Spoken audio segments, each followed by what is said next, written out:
New Hope Tale.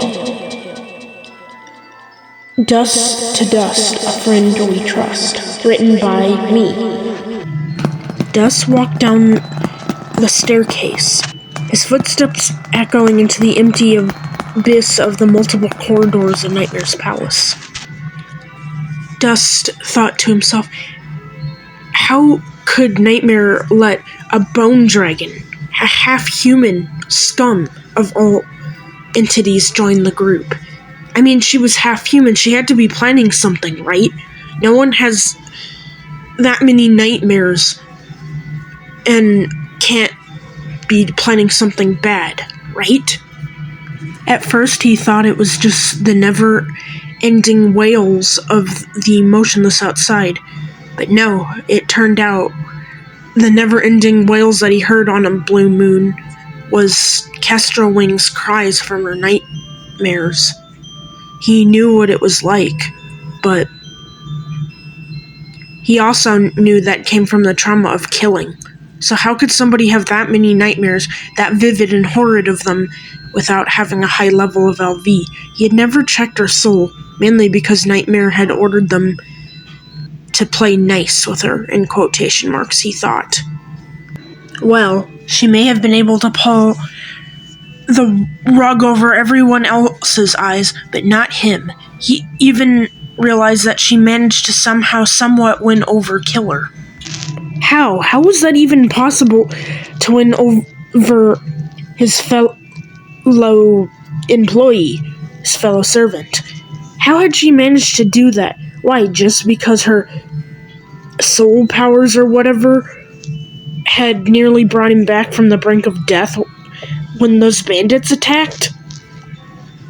He thought that was screwy too. He didn't like her just poking around other of his fellow subordinates' souls. Killer had never acted right the same after that. It was almost as if he had inherited emotions again. No, scratch that. He did. She deliberately said so after healing him, that had somewhat fixed his soul, or whatever, but she still didn't like. Sure, Killer was in no abject pain, and if anything, seemed more happy going, but he was still his insufferable self, but just with more finesse, he thought? More emotion? Anyway, well, he guessed that was good and everything, but he still seemed to at least back off on his pranks with Kestrel Wing, which was weird. He just hoped that his emotions wouldn't get the better of him when they had to kill intruders or anything else, but if anything, it just seemed to strengthen his love for it. He didn't know. Dust still didn't like the idea of someone poking around his territory. He had to keep the rest of his crew safe. He had to keep Nightmare safe. He had to... That's when he was cut off. Dust, you're staring. Come here. Well, shit, Dust thought. How had Nightmare spotted him? Of course, the shadow papyruses in the corner. After all, they were just extensions of Nightmare's own magic. Those things were kind of creepy. He said they were like his eyes. Well, that, and he could probably sense the negative emotions coming off of Dust. Dust walked into the living room, where he saw Nightmare sitting on the couch. A rather green, old, faded, comfy-looking couch. He was sitting with one bony hand underneath his chin, and the other holding a book. It looked like he had been interrupted mid-read. Blue torches lined the fluorescent, never-ending black winding corridors of his palace. This happened to be the central living room. The couch had been put in a few centuries ago. Dust remembered him saying something about his subordinates needing a comfortable place to rest, and Nightmare got tired of always just using his tentacles. Right behind Nightmare hung an old portrait of what looked to be an echo flower. Dust remembered that he had them steal that during one of their raids. Just something for them to look at, he said, as if it was nigh to Nightmare, as if he didn't care one way or the other. Maybe? He was never quite sure. two shadow papyruses stood behind him, with a relatively calm expression on their faces, as if they were blissful and peaceful, mirroring how Nightmare maybe felt right now was content, if the King of Negativity ever was content. He also had noticed some changes in Nightmare ever since the soul bond that him and Kestrel had made the night of their deal. He realized that Nightmare seemed a little less, harsh on them, anyway. At least the rest periods had become more when she suggested to Nightmare to let them rest when they needed, so that they would be at their top proficiency. He wasn't sure. There was no way that Nightmare of all people would actually give a crap about them, right? They were just a means to an end, a tool. Dust wasn't really surprised. He didn't really mind that much, though, or at least that's how he used to feel. Although he would never admit it. The reason why he followed Nightmare was because he saved him. He saved all of them. They were the only family he had left. Nightmare didn't stop him from using his powers, didn't call him a monster. Most of all, though, helped him and comforted him when he mourned the death of his brother. He shivered as he remembered that. The white void, him finally snapping out of it back to sanity just before killing his brother, only for his brother to literally give his life to save him. Throwing him to the other side of the white void, telling him that he forgave him, that it wasn't his fault, and to find another reason to keep going. So, he did. It was better than dying and becoming dust himself, he thought at the time. Nightmare was a brute. He was cruel, and his punishments were even crueler. Dust would never deny that. But he got used to that way of living ever since they all joined. But ever since Kestrel had been around, it seemed that there was a literal physical change to his soul. Almost a physical change to all of them, which spooked Dust to his very core.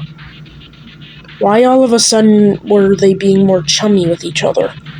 Why was he being more chummy with the lizard? Why, whenever he thought of those whales and those nightmares, did he almost feel some kind of feeling? He thought maybe it was empathy? No, of course not. There couldn't be. She was just trying to make them weak for her own game. That had to be the case. It made way more sense. He was using the majority of his tentacles to hold up Kestrel, who was snuggling into them, as if he had literally been using them to hold her off the cold ground, which Dust also thought was very strange. He still noticed the band-aid across her eye stalk, and that blasted cast. How long was that stupid thing going to be on for now? It had been months. Seriously. He remembered her sparring with Killer and how much that had slowed her down. Despite that, though, it was weird. She had the moves of a warrior.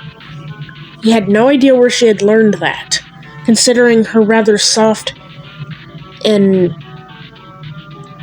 kind exterior. She was still a force to be reckoned with. Maybe not as much as him, but get in between her and anything she wanted, well, you had a death wish. That at least reminded him very much of Nightmare's temper. His guess would be, though, it was because, well, ever since they joined, there was always a condition, to put it bluntly. The condition was, you want to become part of the gang, you become part of the gang. The kind of type of deal of a hive mind sort of thing. What one feels, all of them feel. Not necessarily every single thing, and not very clearly, but just emotions or other things. He remembered Nightmare had said this was a tactic to keep them bonded together, just in case any of them ever were injured. and one could sense the other needed help, whether that was emotionally, physically, or just a thing in place in case any of them ever actually tried to cross him. He would know and be able to punish the guilty party immediately. Apparently, Nightmare got something out of this. Well, obviously, the whereabouts of his team at all times, pretty much. But most of all, he said that he got their negative energy. He could siphon it and use it for power, and in return, they'd get a tiny bit of his power, a bit of his resilience, which could come in the form of confidence or just strength to be able to do what they needed to do. For Dust, it was LV. He remembered their deal as well. He hadn't offered him much, just a purpose and a home, which at the time, that's all Dust really wanted and needed. He didn't want to face the endlessness of the multiverse alone. It was so cold and terrifying. Too many entities. He was a tiny fish in a big pond. But that was, at the time, how Nightmare had liked it. At the time, Dust didn't really think anything of it. After all, Nightmare said 1 + 2 was he still got to keep his actual mind. The only thing that would transfer was sometimes dreams or just emotions. If anything, it was more just like a mental asking of, hey, are you okay? You good? Or a welfare check. Dust could see the use in that, he supposed. Still, though, he had let that part of him become used to it. He couldn't imagine his life without it now. It was part of him, and he was okay with that. He was more than okay with that. He could even feel when Kestroing was connected to the hive mind.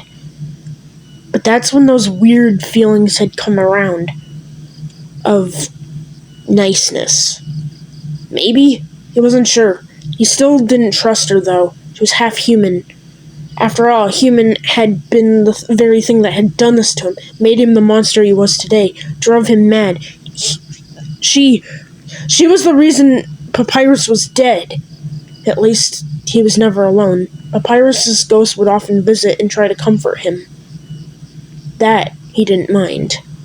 Phantom was relatively kind enough, and would only ever try to motivate and help Dust with other things, and to get more LV to keep going, so that way he would be safe.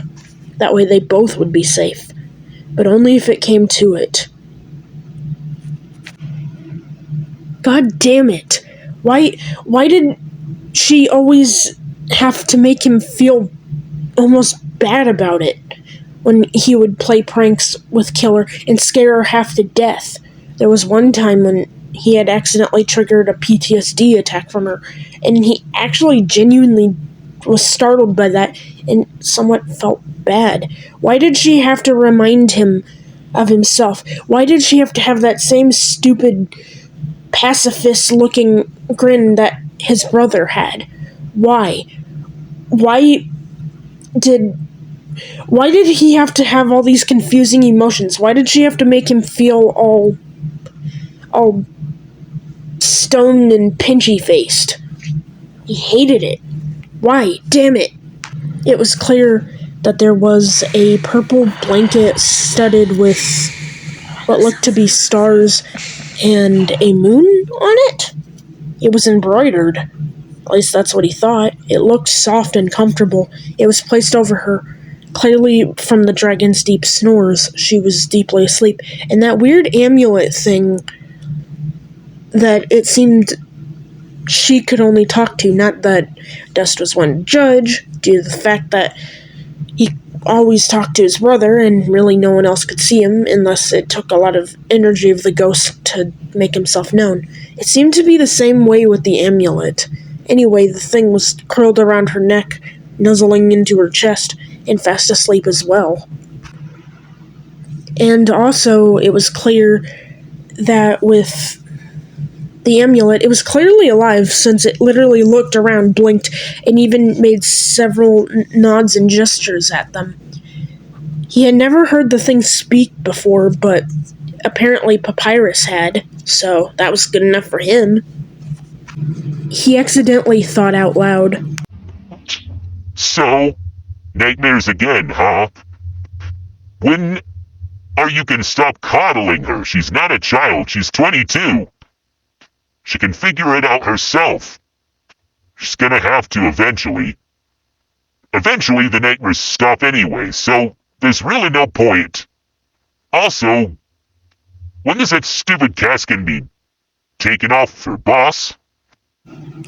Dust immediately slammed his jaw shut as he realized that he was beginning to shout, as he looked to see one of the skinwalker-like entities of the motionless outside.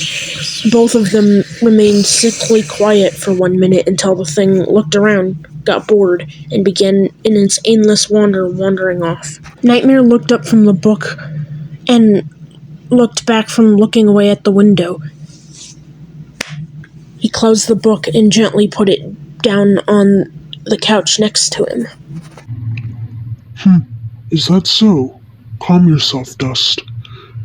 Look, as much as I love your negativity and the energy that I can siphon from it, I need you at your top proficiency. I need all of you as a team, and I can't have you keep making each other paranoid. So, let's talk. Besides, don't think I didn't notice those stunts that you and Killer were pulling. Luckily, it seems, after the whole incident with the bandits, Kesterling managed to earn Killer's respect, so much to the point where he's at least started somewhat backing off and following my orders to leave her be.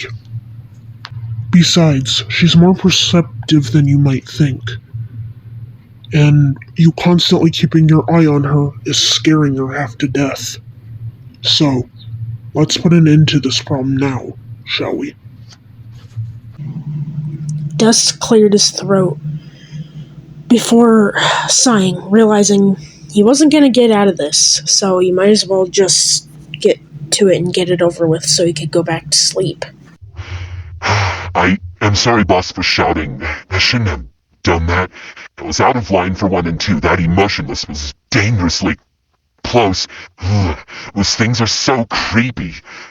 It's just... She has a lot of secrets. I mean, don't get me wrong, we all do, but doesn't that bother you? She's half human. She has determination. She's one of those creators. How do you know that she's not just toying with us and toying with you? I can't afford to let that happen. I can't afford to let another timeline in, especially my own boss, get killed because of it. Because if I do, then all this was for nothing, and I have nothing else to go back to. So, yeah. Well, your fear, Dust, is founded. It's not unwarranted, but she's not a threat. If it will really put your mind at ease, I'll show you what I mean. Oh, and you two are dismissed. Nightmare said, flicking one of his tentacles to the 2 shadow papyruses in the corner.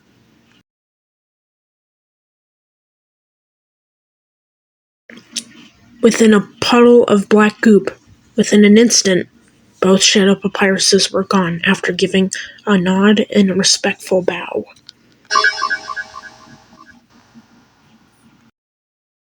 Anyway, now then, back to our business. With one hand, Nightmare summoned Kestrelwing's soul. As you can see, Dust, this is Kestreling's soul. The soul trait is kindness. You see the 2 apples in the corner.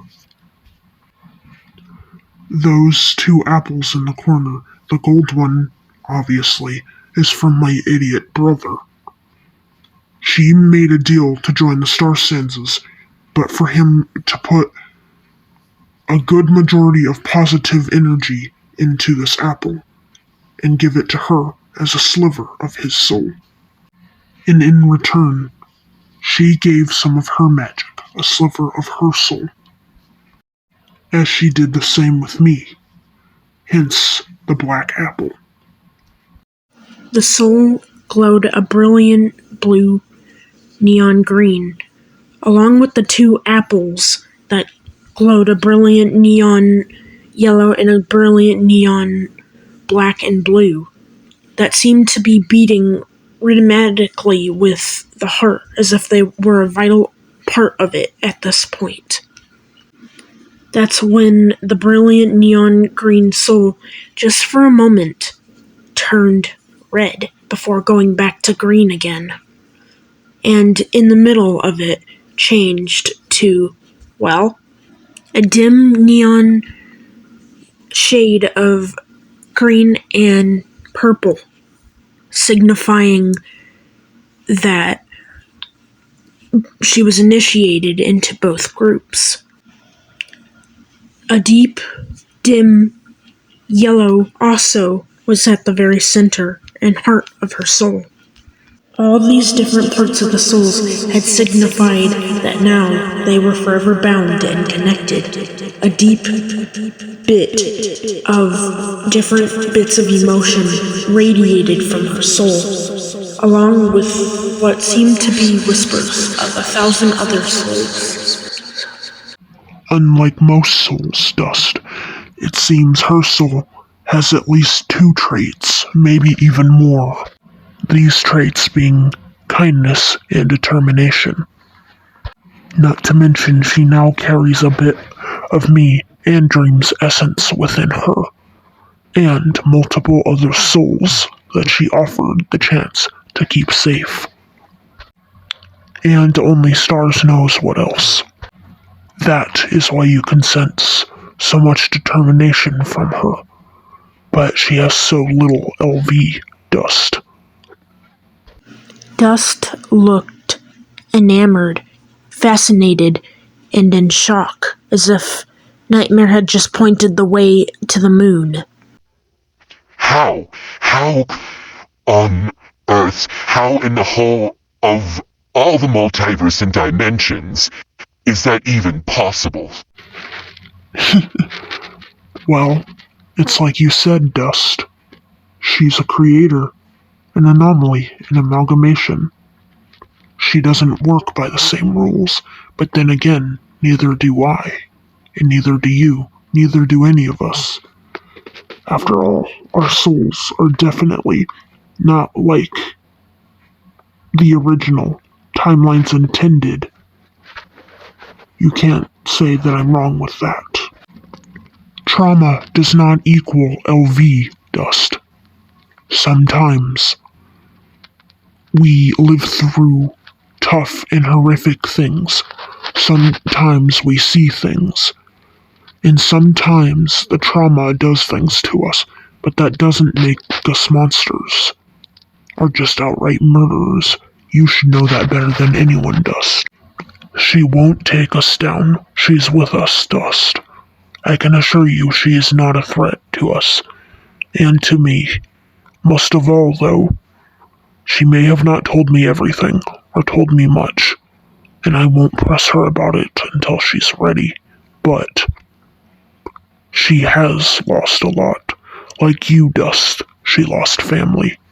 I'm not certain of the events or how many, but it was enough to make her desperate and want family. I like me. Boss, I guess I can cut her some slack, but I don't know. I still got my eye on her. All in good time, Dust. I wouldn't have it any other way. But if it makes you feel any better, check the soul bond yourself. You can feel that she has good intentions. I'm sure of it. And so, Dust did feel it. He summoned the soul bond. She was being genuine. Genuinely genuine, which still shocked him. He still didn't trust her, but at least he could feel a little safer, he guessed. And he weirdly felt comforted by that. He also noticed that their eyelights, all of theirs, turned a light purple, which signifies their bond and Nightmare's power. Fascinating. That's when he sensed Kestrel Wing's uneasiness. She was fidgeting somewhat in her sleep. No, please. Kestrel Wing, it's all right. Go back to sleep. Calm. Sleep. Instantly, the young dragon stopped fidgeting and seemed to snuggle closer to Nightmare's tentacles, as if that really genuinely had put her mind at ease. The smell of lavender was in the air. Dust knew this from when he would comfort all his subordinates to make sure they got efficient sleep. It was always given with a frank scolding, "It's not because I care, it's because I need you all, your tools and assets. If you don't work at your top proficiency, then it does not help me." So, what is Phantom, your papyrus? Think of your little escapades and quarrels with our newest member. Ah, stars. Boss, don't even get me started. He'll never let me hear the end of it after tonight. I thought so. Anyway, to answer your questions from earlier, the cast should come off soon. It probably will still be a while, though, before she can properly run on her leg without constant soreness after being used too long. She will most likely have a scar there, and the wound on her head will heal soon, too. You could clearly see from the way Killer's soul changed. Still a target, still a hurt, but upright, like a human soul. Regardless if we like it or not, regardless if she likes it or not, our fates are entwined now. Our souls have been forever altered by her, and hers has been forever altered by us, for better or for worse. But it has come with a great reward. Dust just laughed, as he could clearly see Nightmare pull her a little closer to him, protectively, and adjust the cover to be put over her head the way she liked it. Whether he liked it or not, Nightmare was beginning to feel emotions. He was beginning to have a higher understanding other than just killing everything in sight. And most of all, it was Claire. He cared for her. His eyelight was a heart. You mean like the ability to feel emotions, Dadmere? It's obvious you care for her. Nightmare just glared. I don't care about her. She's my subordinate, just like the rest of you. I'm merely just helping her rest because it's the only way she'll sleep due to the nightmares. And yes, it was nightmares again. Besides, at least taking care of her gives me something to do other than constantly having to babysit you four idiots. Wait a minute. What did you call me? Nightmare gave Dust a death glare, and that's when Dust knew he messed up. Without even thinking about it, he said, Nothing, Boss, Your Majesty. I'm sorry, I was out of place. I'm feeling rather tired. Good night.